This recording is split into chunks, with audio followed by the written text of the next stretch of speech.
आपल्या परिसरातील राजकीय, क्राईम व सामाजिक अपडेट जाणून घेण्यासाठी पाहत रहा स्टार वन न्यूज वर्तमान।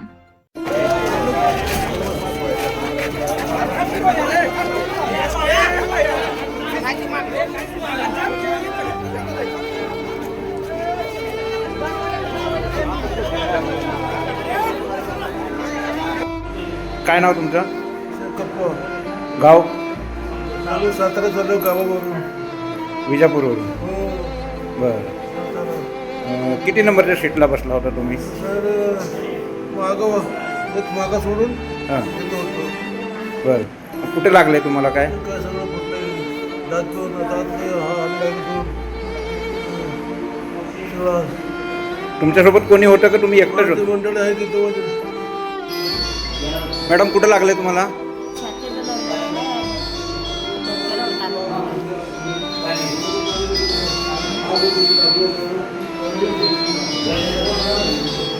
छातीला आणि डोक्याला लागले. छातीला मुक्का मार लागले.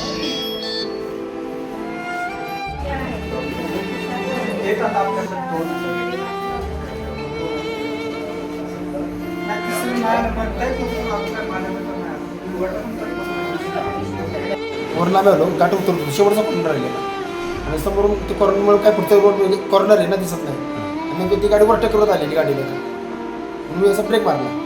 त्या गाडीवर पाऊस पडत होता ना, ती नेमकी गाडी घसरून राईटला सरकली. त्यामुळे त्या गाडीवर आठवून त्या गाडीकडे त्या गाडीवर डायरेक्ट गेली ना, डायरेक्ट त्या गाडीवर आली गाडी. तुम्हाला कुठं कुठं मार लागला काय? डोक्याला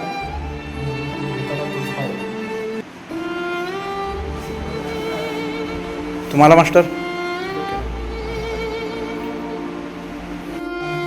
तासाभरापूर्वी आपल्याकडं रेणावळीमध्ये झालेल्या अपघातातील टोटल 19 पेशंट आपल्याकडं दाखल झाले होते.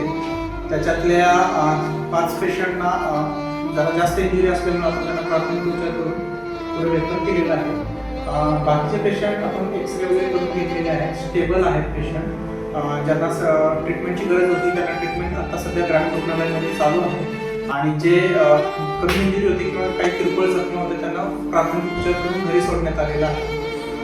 आता सध्या जे रेफर केलेले आहेत त्यांची परिस्थितीबाबत काय सांगू? आता रेफर केलेल्यामध्ये 5 पेशंट होते, त्याच्यामध्ये एकाचं दंडाचं हाड मोडलेलं आहे, त्यांना आपण पाठवलेलं आहे. त्याच्याबरोबर 2 स्त्रिया होत्या त्यांना जखमा झाल्या होत्या डोक्याला, हेड इंजुरीज आहेत. त्या हेड इंजुरीचे पेशंट पण आपण पुढं पाठवलेले आहेत प्राथमिक उपचार करून. एक जी लेडीज होती तिला मणक्याला इजा झालेली आहे, त्याच्यासाठी पण आपण प्राथमिक उपचार रेफर केलेला आहे. आपल्याकडे असलेल्या पेशंटपैकी सर्व पेशंट आता स्टेबल आहेत. यामध्ये वयोमर्यादा काय सांगू शकता? लहान मुलांची काय संख्या वगैरे? लहान मुलांच्या बाबतीत जर म्हणायचं झालं तर 4 लहान मुलं आपल्याकडे होती, पण त्या 4 लहान मुलांपैकी सगळ्यांना किरकोळ जखमा आहेत, कुणालाही फ्रॅक्चर वगैरे काही नाही. त्यामुळे त्यांना प्राथमिक उपचार करून त्यांच्या आईवडिलांकडे सुपूर्द करण्यात आलेला आहे. आणि वयस्कर तर सर्वच ग्रुप घेता येतील असं स्पेशली ग्रुप आपल्याला ठरवता येणार नाही. महिला पुरुष एकत्रच होते. PM ला किती आले? आता सध्या माझ्याकडे 2 बॉडी PM साठी आलेले आहेत. अजून त्यांचं पुढचं प्रोसेस व्हायचं आहे. महिला पुरुष नाही, एक पुरुष आहे, दुसरे बॉडी अजून कन्फर्म नाही झाली मला. पुढे आम्ही प्रोसेस करून घेतो. अशा बातम्या पाहण्यासाठी आमच्या चॅनेलला लाईक, शेअर, सबस्क्राईब करा.